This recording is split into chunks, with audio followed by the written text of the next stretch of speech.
स्नेहाच्या दिव्यात तेवते वात तेजाची, वसुबारस म्हणजे पूजा धेनू वासराची.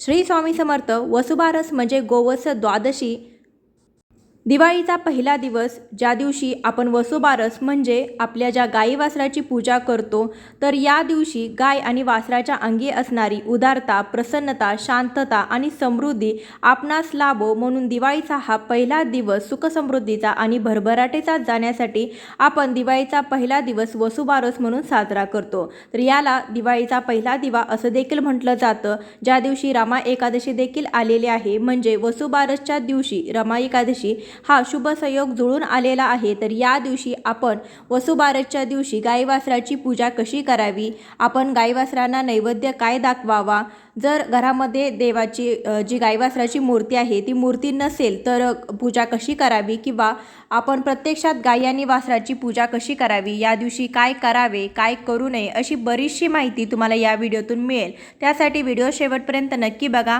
चॅनलवर नवीन असाल, पहिल्यांदाच माझे व्हिडिओ पाहत असाल तर चॅनलला अवश्य सबस्क्राईब करा. चला तर मग वेळ न घालवता आजच्या व्हिडिओला सुरुवात करूया. आपल्याकडे दिवाळी हा सण मोठ्या उत्साहाने साजरा केला जातो आणि दिवाळीचा पहिला दिवा आपण वसुबारस या दिवशी साजरा करतो.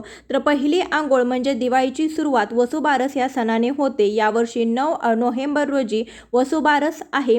तर विविध राज्यांमध्ये त्यांच्या संस्कृतीप्रमाणे दिवाळी साजरी केली जाते. आपला महाराष्ट्र हा कृषीप्रधान देश आहे आणि या शेतीप्रधान राज्यामध्ये गायी, गुरे, जनावरे यांनाही प्रत्येक घरामध्ये महत्त्वाचं स्थान असतं. गायी तसेच इतर जनावरांबद्दल कृतज्ञता दाखवण्याचा दिवस म्हणजे वसुबारस, म्हणजेच दिवाळी सुरू होण्याचा पहिला दिवस म्हणजे वसुबारस. तर वसुबारस म्हणजे नेमकं काय, तर वसुबारस हा दिवस कृतज्ञता दिवस म्हणून अश्विन महिन्यातील कृष्ण द्वादशी साजरा केला जातो. या द्वादशीत गोवत्स्य द्वादशी असं देखील म्हटलं जातं. वसु या शब्दाचे खूप अर्थ सांगितले जातात. वसु म्हणजे सूर्य, वसु म्हणजे कुबेर, वसु म्हणजे धन. तर अर्थात वसु म्हणजे आपल्या घरात असलेलं धन, ऐश्वर्य, समृद्धी म्हणजे साक्षात माता लक्ष्मी. तर यात सर्वात महत्त्वाचा आध्यात्मिक अर्थ म्हणजे सर्वांमध्ये वास असणारा. तर असा आहे. तर बारस म्हणजे काय, तर बारस म्हणजे द्वादशीचा दिवस. तर असा अर्थ होतो वसुबारस या शब्दाचा. अश्विन कृष्ण द्वादशीस म्हणजे गोवत्स्य द्वादशीस वसुबारस हा सण साजरा केला जातो. या दिवशी गोधनाची पूजा केली जाते.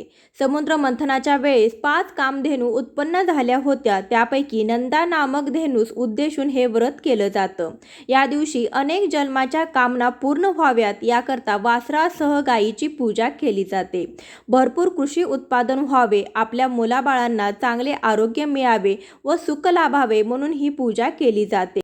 तर ही पूजा सायंकाळी तिन्ही संध्येला केली जाते. तर तिन्ही संध्येला म्हणजे दिवस मावळतो त्यावेळेस, म्हणजे लक्ष्मी येण्याच्या वेळेस ही पूजा केली जाते. तर लक्ष्मी येण्याच्या वेळी साक्षात कामधेनूची म्हणजे साक्षात गाई वासराची जिच्या अंगामध्ये 33 कोटी देवांचा वास असतो, अशा या देवीची, अशा या ज्या गायीची पूजा तिच्या पाडसासह म्हणजे तिच्या बाळासह केली जाते. तर तिन्ही संध्येला संध्याकाळी म्हणजे 6:30 ते 7:30 या दरम्यान आपल्याला ही पूजा करायची आहे.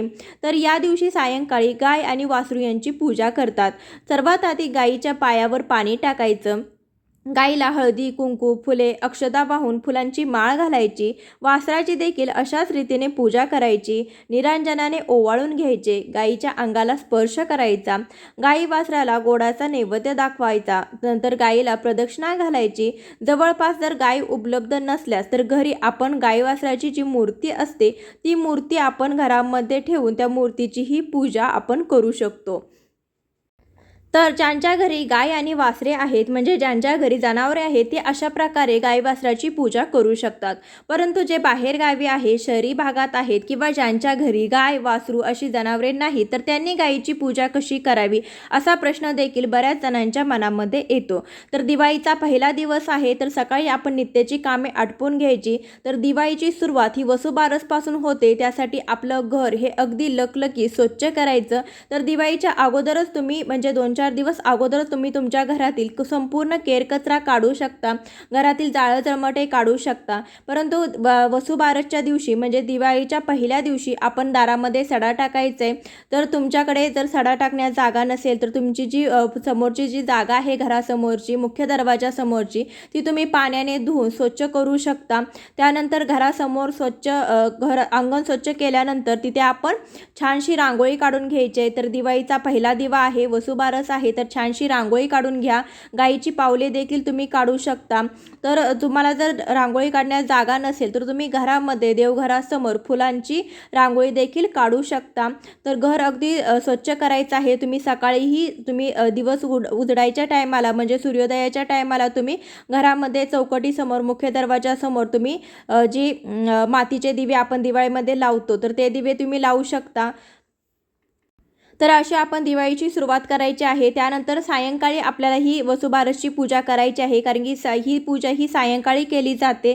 तुमच्याकडे जर गाई वासरू असेल तर तुम्ही साक्षात गाई वासरूची जशी तुम्हाला मी अगोदर सांगितली त्याच प्रकारे तुम्ही पूजा करू शकता. पण तुमच्याकडे जर गाई वासरू जर नसेल तर तुम्ही पूजा कशी करावी? जर गाई वासरू तुमच्याजवळ नसेल तर तुमच्या घरामध्ये, देवघरामध्ये आपल्याकडे कामधेनूची मूर्ती असते, म्हणजे गाई वासराची मूर्ती असते, तर त्या मूर्तीची तुम्ही पूजा करू शकता. तर तुम्ही साठी तुम्ही पाट किंवा चौरंग मांडायचा आहे, त्यावरती तुम्ही गाई वासराची मूर्ती स्थापित करून त्याची पूजा करू शकता. त्यासाठी गाई वासराच्या मूर्तीला तुम्ही आंघोळ घालून घ्यायची आहे. तर स्नान घालण्यासाठी तुम्ही पंचामृताचा वापर न करता तुम्ही जी काही हळदीचे पाणी आहे त्या हळदीच्या पाण्याने तुम्ही स्नान घालू शकता, किंवा तुम्ही फक्त शुद्ध पाण्याने स्नान घातलं तरी चालेल. परंतु गाई वासराची पूजा करत असताना शक्यतो आपण जे पंचामृताने स्नान घालतो ते पंचामृताने स्नान घालणं टाळावं. तर सर्वात आधी गणपतीची पूजा करून घ्यायची, दिवा प्रज्वलित करून घ्यायचा. त्यानंतर गाई वासराच्या मूर्तीची तुम्ही पूजा करून घ्यायची आहे. गाई वासराच्या मूर्तीलाही तुम्ही हळदी, कुंकू, अक्षदा व्हायचं आहे, फूल व्हायचं आहे. त्यानंतर गाईच्या अंगाला स्पर्श करायचा आहे. नैवेद्य दाखवू शकता.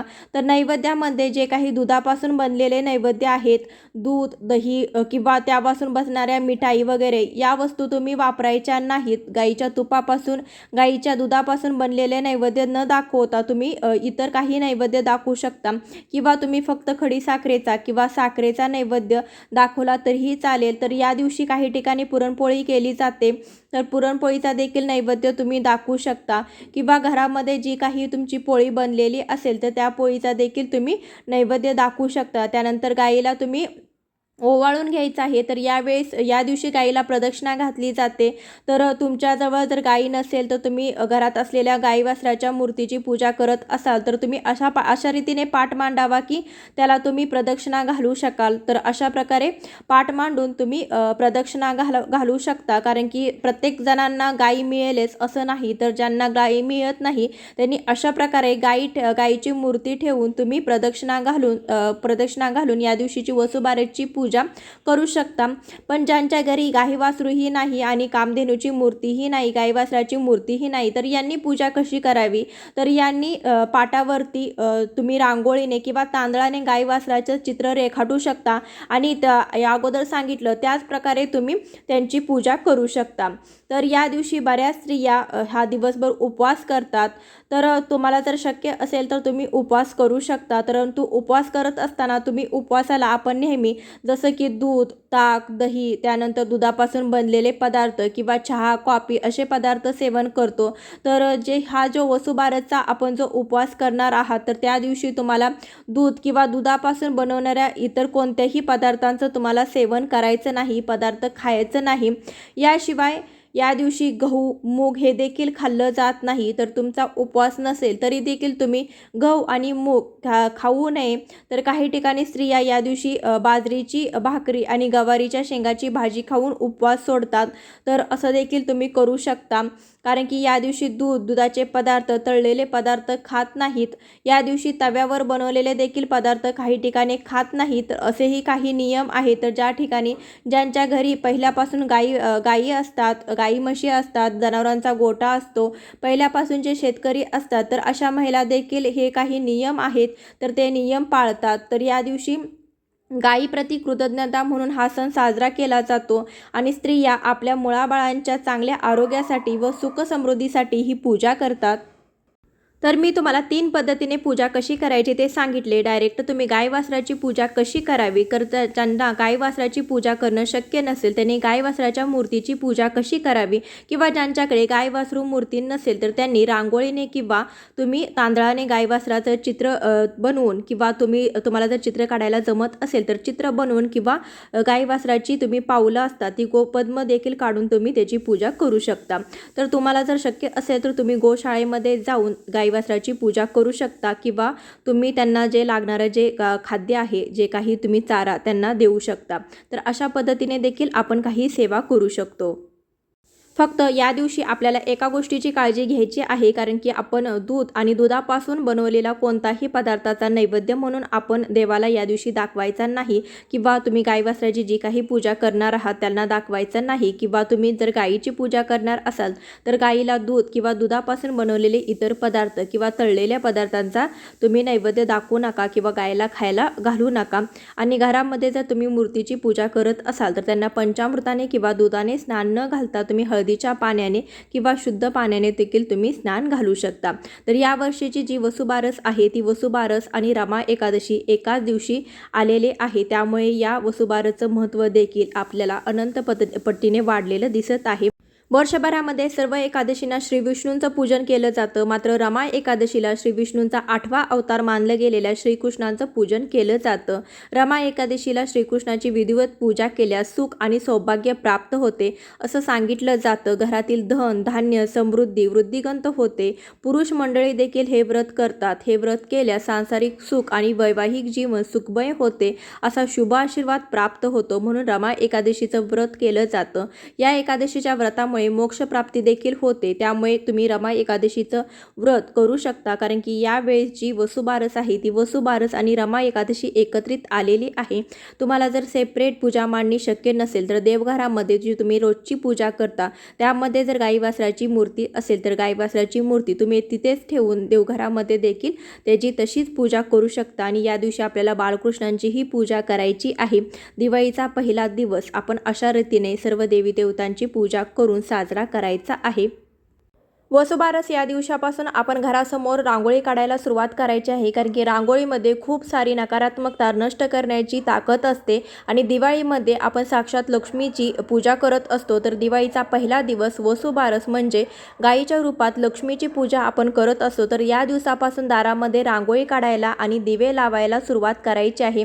तुम्ही इतर दिवशी तुळशीची पूजा करत नसाल तर या दिवसापासून आपण दिवाळीमध्ये सलग आठवडाभर आपण तुळशीची पूजा करायची आहे, आणि रात्री तुळशीच्या सायंकाळी तुळशीमध्ये आपण दिवा लावायचा आहे. तर या दिवसापासून आपण जी दिवाळीची सुरुवात करायची आहे. तर वसुबारस हा सण साजरा करण्यामागे एक कथा देखील आहे, तर ती कथा देखील मी तुम्हाला सांगेन. पूर्वीपासून असं सांगितलं जातं की एका गावात वृद्ध महिला आणि तिच्या कुटुंबासोबत ती राहत होती. त्यांच्याकडे गाईगुरं होती. वृद्ध महिला सर्व गाईगुरांची विशेष काळजी घ्यायची. एके दिवशी काय झालं, अश्विन महिना आला. वृद्ध महिला पहिल्या दिवशी सकाळी शेताच्या दिशेने जायला निघाली. शेताच्या दिशेने निघताना सुनेला सांगू लागली, मी शेतात जात आहे, तू माडीवर जा, गव्हाचे मुगाचे दाणे काढ, गव्हाळे मुगाळे शिजवून ठेव असं सांगितलं. तेव्हा सून माडीवर आली, गव्हाचे मुगाचे दाणे काढले, गव्हाळे मुगाळे काढून ठेवले. खाली आली तेव्हा वासरं खेळत होती. तेव्हा तिनं वासरं ठार मारली. त्यानंतर शिजवून सासूची वाट पाहू लागली. सासू दुपारी घरी आली. सुनेनं पान वाढलं. पानात मांस पाहिल्यानंतर तिने सुनेला काय म्हणून विचारलं. तेव्हा सुनेनं सर्व काही सासूला सांगितलं. सासू तात्काळ उठले आणि देवघरात गेली आणि देवाची माफी मागितली. म्हणाली, देवा, सुनेच्या हातून चूक झाली, तिला माफ कर. माझी वासरं पुन्हा जिवंत कर. माझी वासरं जिवंत केली नाही तर मी संध्याकाळी स्वतःचे प्राण देईल असा निश्चय त्या वृद्ध महिलेने केला. महिला देवापुढे बसूनच राहिली. संध्याकाळी गायी आल्या, हंबरडा फोडू लागल्या. देवाला काळजी वाटू लागली. वृद्ध महिला मागे हटणार नाही असं देवाला कळलं. त्यानंतर देवानं काय केलं, देवानं गायीची सर्व वासरं जिवंत केली. वासरांचा आवाज वृद्ध महिलेला ऐकू आला. वासरं त्यांच्या आईकडे गेली, दूध प्यायला लागली. वृद्ध महिलेला आनंद झाला. हे सर्व पाहून सुनेला देखील आश्चर्य वाटलं. त्यानंतर वृद्ध महिलेने गाई वासरांची पूजा केली, स्वयंपाक करून त्यावर नैवेद्य दाखविला, देवाचे आभार मानले. तेव्हापासून वसुबारस हा सण साजरा करण्यात येत असल्याचं सांगितलं जातं. वसुबारस फक्त गाय आणि तिच्या वासरांसाठी नाही, तर त्यांच्यासोबत प्रत्येक नात्यांसाठी आहे, ज्यामध्ये प्रेम, भावना, एकमेकांबद्दलची काळजी असते. यामध्ये आई मुलं, गुरु शिष्य, बहीण भाऊ यांच्यासाठी देखील वसुबारस फार महत्त्वाचा सण आहे. तर आज आपण या व्हिडिओतून वसुबारस या दिवसाची संपूर्ण माहिती घेण्याचा प्रयत्न केलेला आहे. तर व्हिडिओ कसा वाटला हे कमेंटद्वारे अवश्य कळवा. चॅनलवर नवीन असाल, पहिल्यांदाच माझे व्हिडिओ पाहत असाल तर चॅनलला अवश्य सबस्क्राईब करा. भेटूया अशाच एखाद्या व्हिडिओसोबत. तोपर्यंत श्री स्वामी समर्थ. जय जय स्वामी समर्थ.